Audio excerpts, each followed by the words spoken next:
Hello, this is Ashley Tyler. I'm just going to do a quick run through of my, quick one. Oh, sorry. The analysis of my focus group and what I found out. I've got a list here on my left. Just simple things that I could pick out because everyone's talking over each other. So at this point, they're watching Howl, Creep, and Source Code. So what I picked up was the trailers were very fast paced, while the characters were running away from wherever they were running from. Um, and they went on to explain that most trailers are pretty fast paced, and maybe that's to keep sort of like the audience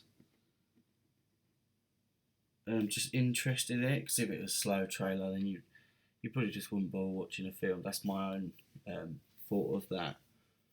Um, but I jotted it down anyway because I think in a lot of thrillers and horrors you need a good few scenes which are quite fast paced.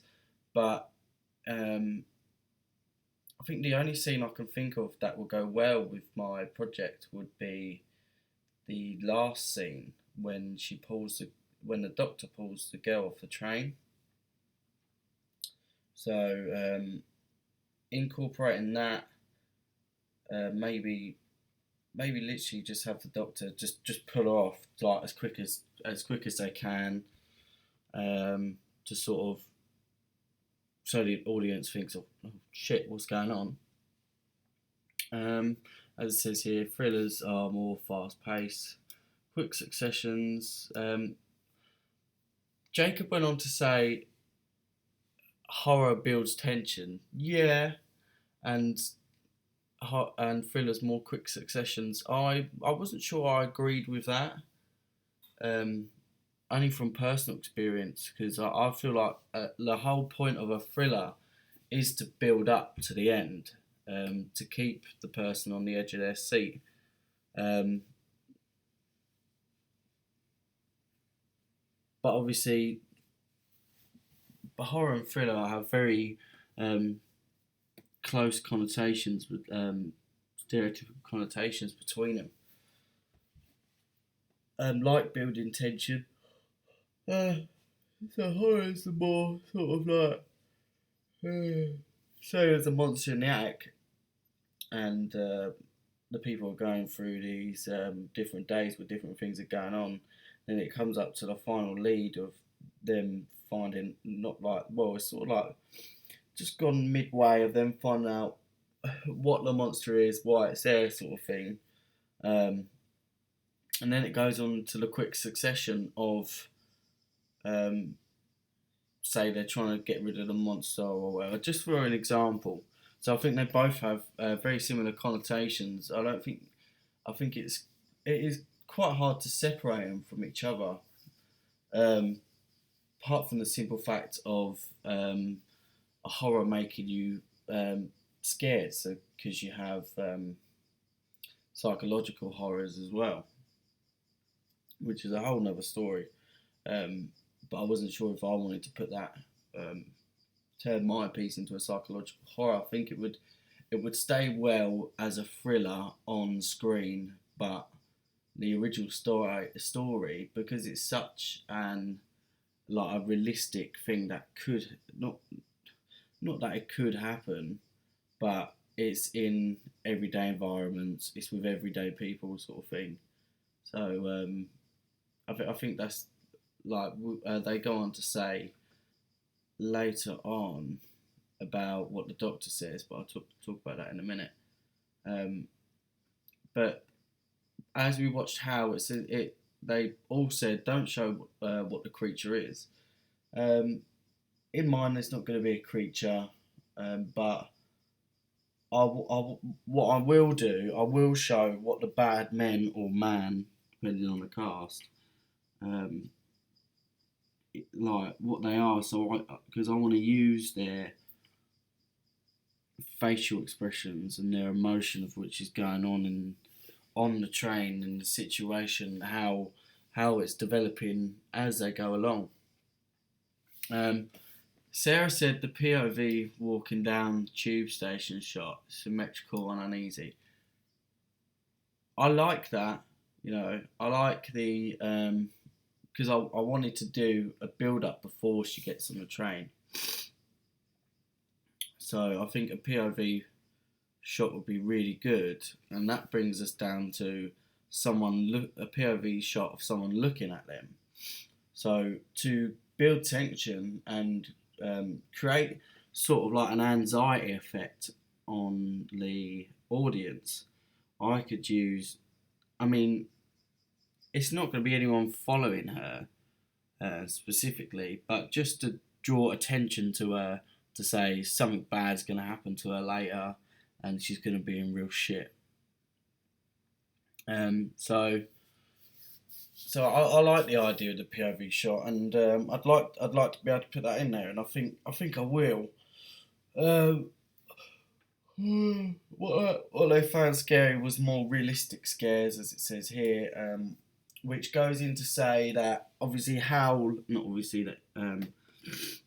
is the scare is the werewolf, and obviously we all know that werewolves don't exist, that sort of thing. So a sort of like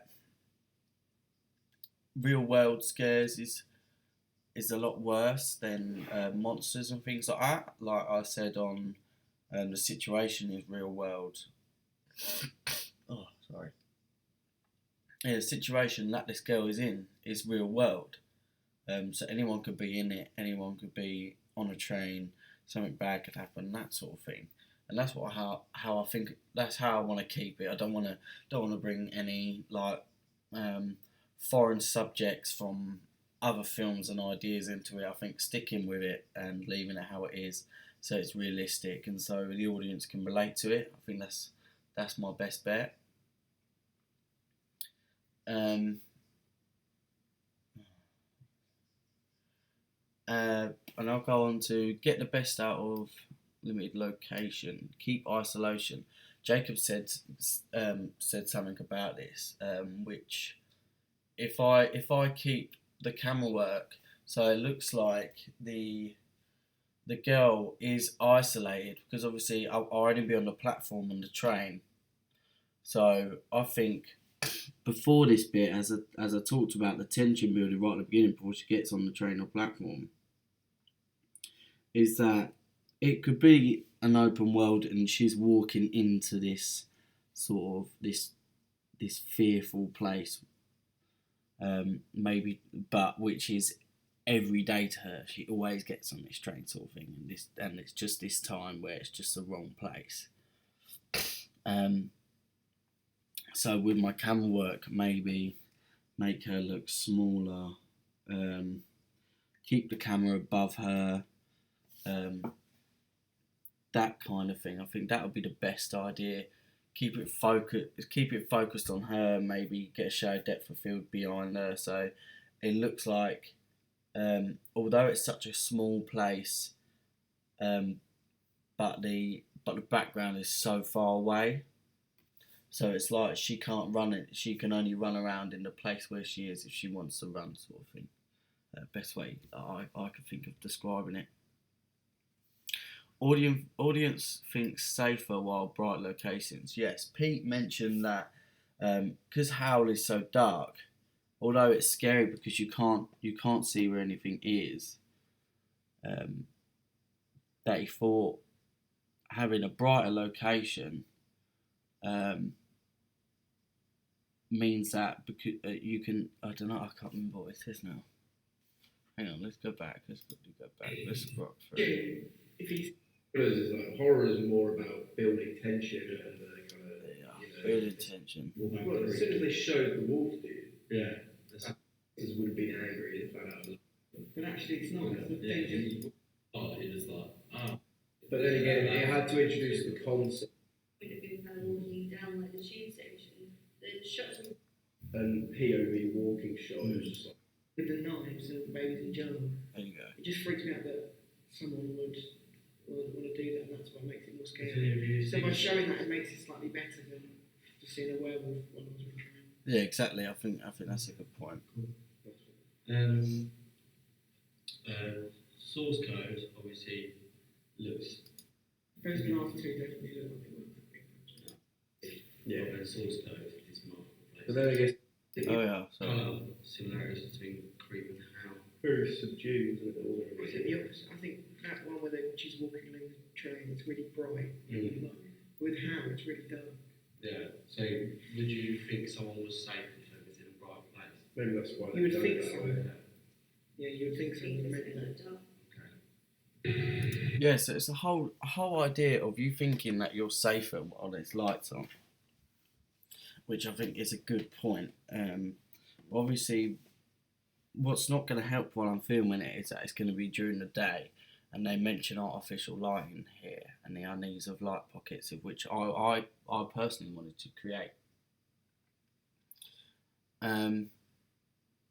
So I think maybe in my colour correction I can just keep some things lighter, or I can have everything sort of like a dull dark. I'm not sure how I'm going to do that until I get into post. So, but yeah, definitely while it's obviously on a train or a train station, you want that light there, and that artificial, bright, sort of blinding, uncomfortable for your eyes, sort of yellow light.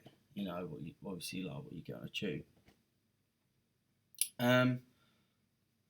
Going on to the next bit is the I mentioned the artificial lighting, unease of light pockets. What I want to create. Lights flicker while moving. I want to introduce that into my piece, but obviously there's nothing going to be chasing anyone. So I think probably the best bet is use maybe the train, do that sort of thing. To have the lights flicker while the train's moving or something. Obviously I won't be able to do that with the actual train. I might have to do that in post. I will have to do that in post. If I want to introduce it, I will have to do it in post. Maybe make it look like the train's coming for her. As weird as that sounds, but the train's gonna be there anyway, and like say hypothetically, the people on the train, and the train being part of it, knows that she's gonna be there. You know, I don't know if I've described that right, but I'll go on to the next one. People look small, frame looks isolation. Yeah. That was mentioned here. POV of someone looking on them. I mentioned that. I think that's a really good idea, and I really want to bring that into my project. After I showed them the actual full story, it says Manny said he doesn't like, if you know what's good for you, you'd get off at the next station. He feels like that's not realistic enough.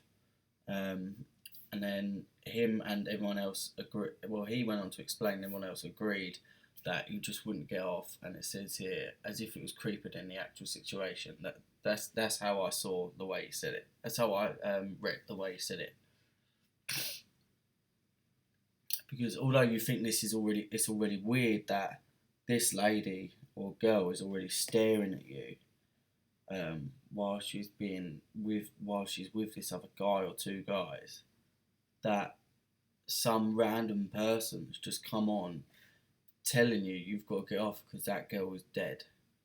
And you're going to freak out and you're going to think, hang on a minute, why are you telling me they're dead? If you know they're dead, maybe you're part of it. I don't know whether that'll be. So I think I'm going to keep the, like it says here, keep the dead girl reveal a secret until right at the end, just after it gets a bit fast paced. So I think that's how I'm going to incorporate in all of these that I've pulled from the focus group into my